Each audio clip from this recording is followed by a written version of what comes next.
Shalom, selamat berjumpa lagi dalam program Taburai Injil edisi 24 November 2021 di hari ini. Bapak Ibu pemirsa dan pendengar program Taburai Injil Klasik Siapen Selatan, di hari ini kita akan membaca dan belajar dari sabda kebenaran firman Tuhan yang terpilih dari kitab Injil Lukas pasal 19 ayat 1 sampai ayatnya yang ke-10. Kitab Injil Lukas pasalnya yang ke-19 ayat 1 sampai ayatnya yang ke-10. Sebelumnya mari kita berdoa. Kami mengucap syukur kepada Tuhan karena diberikan kesempatan di hari ini lagi untuk belajar dari sabda kebenaran firman-Mu. Kami juga bersyukur karena Tuhan tetap memberikan kepada kami pertolongan dan penjagaan hingga kami boleh ada sebagaimana kami ada dalam kehidupan yang Tuhan berikan. Dan kini Bapa, ketika kami akan belajar dari firman-Mu, kami memohon Tuhan melengkapi kami dengan kuasa Roh-Mu yang kudus. Supaya lewat sabda kebenaran firman Tuhan ini, kami tetap menjadi orang-orang yang terus diselamatkan. Kami menjadi orang-orang yang keluar dari dosa kami. Dan kami belajar untuk taat pada perintah-perintah Tuhan. Kami telah siap Tuhan, mari Tuhan bersabdalah bagi kami. Amin. Bapak Ibu, kita akan membaca sabda kebenaran firman Tuhan dari kitab Injil Lukas pasal 19 ayat 1 sampai 10. Dengan perikop pembacaan yang diberikan kepada kita, Sakeus. Yesus masuk ke kota Yerikho dan berjalan terus melintasi kota itu. Di situ ada seorang bernama Sakeus, kepala pemungut cukai, dan ia seorang yang kaya. Ia berusaha untuk melihat orang apakah Yesus itu. Tetapi ia tidak berhasil karena banyak orang, sebab badannya pendek. Maka berlarilah ia mendahului orang banyak, lalu memanjat pohon ara itu untuk melihat Yesus yang akan lewat di situ. Ketika Yesus sampai di tempat itu, ia melihat ke atas dan berkata, "Sakeus, segeralah turun, sebab hari ini aku harus menumpang di rumahmu." Lalu Sakeus segera turun dan menerima Yesus dengan sukacita.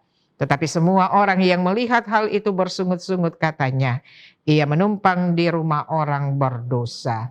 Tetapi Sakeus berdiri dan berkata kepada Tuhan, "Tuhan, setengah dari milikku akan kuberikan kepada orang miskin, dan sekiranya ada sesuatu yang kuperas dari seseorang akan kukembalikan 4 kali lipat." Kata Yesus kepadanya, "Hari ini telah terjadi keselamatan kepada rumah ini, karena orang ini pun anak Abraham. Sebab anak manusia datang untuk mencari dan menyelamatkan yang hilang." Demikian firman Tuhan bagi kita. Pemirsa Taburai Injil yang diberkati Tuhan, tema yang dipilih kepada kita adalah sadarilah dosamu, maka kamu akan menerima keselamatan. Sekali lagi, sadarilah dosamu, maka kamu akan mengalami keselamatan. Ada sebuah ilustrasi yang berbicara tentang seorang anak pelayan. Dia adalah seorang pemuda yang aktif di gereja. Dia seringkali memainkan musik di gereja, mengiringi ibadah-ibadah yang dipimpin oleh ayahnya. Tetapi juga ia seringkali bersama pemuda untuk menghidupkan ibadah-ibadah yang terjadi di dalam setiap kegiatan pelayanan yang mereka lakukan. Dengan musik yang mereka mainkan itu membuat suasana ibadah-ibadah itu terasa hidup. Tetapi ketika ia berada di luar gereja atau ketika ia berada di luar pelayanan, ia menjadi seseorang anak yang terlibat dengan kegiatan-kegiatan yang membuat kehidupan kekristenannya itu dipertanyakan. Artinya ia seringkali mabuk, ia juga suka merokok, dan ia juga suka berantem. Bahkan pernah ia hampir membunuh orang. Nah, dipertanyakan kepada kita, di gereja ia memakai suaranya untuk memuji Tuhan, tetapi di luar ia berkata-kata kotor melebihi remaja yang lain yang tidak mengenal Tuhan. Bapak Ibu pemirsa Taburai Injil yang dikasihi dan diberkati Tuhan, status sebagai anak Tuhan yang melayani ternyata tidak mencerminkan sikap sebagai orang Kristen yang seharusnya hidup benar. Berapa banyak orang yang tampil sebagai orang Kristen, namun orang lain tidak melihat sesuatu yang berbeda dari hidup kita. Lalu apakah yang harus kita tunjukkan sebagai bukti status bahwa kita adalah orang-orang Kristen yang telah menerima Kristus? Perubahan hidup itulah yang seharusnya menjadi bukti nyata bahwa status kita adalah orang-orang yang telah menerima keselamatan. Dan ini juga terjadi pada cerita dalam bacaan kita di hari ini tentang Sakeus, seorang berdosa di mana status baru yang ia peroleh melalui keselamatan terbukti dengan perubahan hidupnya. Bahwa yang pertama, dia berjumpa dengan Kristus sebagai orang yang berdosa. Nah, di situ dijelaskan kepada kita perjumpaan merupakan awal dari sebuah relasi yang baik, entah dia saudara ataupun bukan saudara. Dan bagaimana orang bisa lebih kenal apalagi dekat kalau bertemu saja belum. Nah, Sakeus juga dia belum pernah bertemu dengan Tuhan Yesus. Tetapi dia mendengar kisah yang banyak tentang Tuhan Yesus. Kebaikannya, segala perbuatan-perbuatan ajaib, mujizat-mujizat yang terjadi, yang dialami oleh orang banyak. Hal itulah yang membuat Sakeus ingin berjumpa dengan Tuhan Yesus. Perubahan yang terjadi, bahwa dia rindu untuk melihat Tuhan Yesus dan dia rindu mengenal Tuhan Yesus lebih dekat. Dan karena Sakeus diperkatakan sebagai orang yang berdosa, apakah ia bisa mendapat pengalaman dan perubahan hidup di dalam berjumpa dengan Sang Juru Selamat itu atau belum? Dan yang menarik adalah Sakeus dianggap orang banyak sebagai orang yang berdosa, orang yang tidak layak menerima keselamatan dari Allah. Nah, jika kita melihat dalam kitab Injil Lukas yang kita baca ini, di situ dijelaskan kepada kita bahwa Sakeus adalah seorang pemungut cukai yang sangat dibenci oleh rakyat dan pemimpin Yahudi pada saat itu. Dua alasan mereka membenci Sakeus, karena pertama, dia pemungut cukai dianggap sebagai pengkhianat bangsa karena bekerja sama dengan penjajah yaitu Romawi. Yang kedua, pemungut cukai biasanya adalah seorang penipu karena menarik pajak lebih dari yang seharusnya.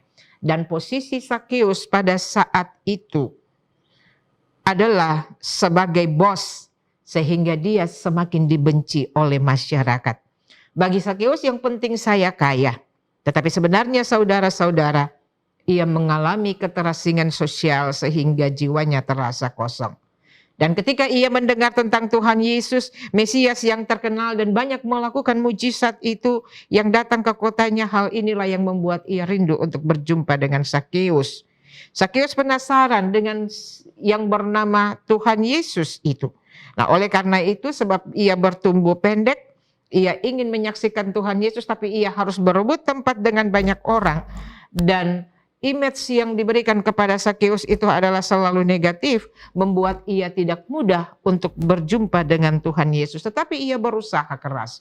Ia berlari mendahului orang banyak dan ia bertemu dengan pohon ara lalu memanjatnya. Di situ dijelaskan kepada kita bahwa reaksi Sakeus sangat begitu besar. Antusiasnya berjumpa dengan Tuhan Yesus membuat ia rela melakukan apa saja untuk bisa melihat Tuhan Yesus. Ternyata jauh sebelum Sakeus bereaksi, Yesus berinisiatif lebih dahulu. Bapak Ibu pemirsa taburai Injil, ternyata Yesus masuk ke kota Yeriho itu dengan satu tujuan, bahwa dia juga ingin berjumpa dengan Tuhan Yesus.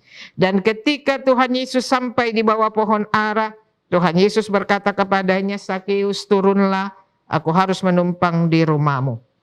Kata harus dalam kalimat tersebut berarti bahwa apa yang Yesus katakan bukan sekedar keinginan belaka, tetapi ada maksud dan tujuan mendesak yang tersirat dari kehadiran Tuhan Yesus. Dan itu juga bukan sesuatu kebetulan. Kedatangan Yesus memiliki makna ilahi penting, bahwa ia datang sengaja memberikan kesempatan kepada Sakeus untuk melihatnya. Dialah yang berinisiatif lebih dahulu untuk mencari Sakeus, bukan sebaliknya. Pemirsa taburai Injil, disinilah perbedaan Tuhan Yesus. Sama dengan Sakeus, kita adalah manusia berdosa yang sama sekali tidak layak. Kita ini yang butuh keselamatan, namun Tuhan rela datang untuk mencari dan menyelamatkan kita. Dan itu bukan hasil usaha kita. Tuhan Yesus sendiri yang berinisiatif datang ke dunia, masuk ke dalam hati kita dan memanggil kita. Lebih daripada itu, ia memberikan kesempatan kepada kita untuk mengenal dia secara pribadi. Dia mengundang kita untuk memiliki hubungan yang indah dengan dia. Disinilah letak besarnya anugerah Tuhan. Lalu apa seharusnya yang harus kita responi dan belajar dari Sakeus? Dengan memberi diri untuk bertobat. Dan ia tidak lagi memikirkan kekayaannya ketika ia membawa Tuhan Yesus ke rumahnya. Dan ia mengembalikan itu bagi Tuhan Yesus. Kalau ia memeras, ia akan mengembalikan itu lebih dari apa yang ia ambil. Bapak Ibu pemirsa Tabura Injil yang dikasihi dan diberkati oleh Tuhan. Apapun dosa yang kita lakukan, mari kita belajar daripada Sakeus. Bahwa kita mau menjadikan Tuhan segala-galanya dalam hati kita. Kita mau menjadikan dia sebagai kecintaan kita. Mengapa? Sebab dari dialah kita menerima keselamatan itu. Kita juga mau meninggalkan segala dosa, kesalahan, dan kejahatan yang ada di tengah-tengah dunia ini. Dan itu memang membutuhkan perjuangan keras. Bahkan ada resiko-resiko yang harus kita tanggung.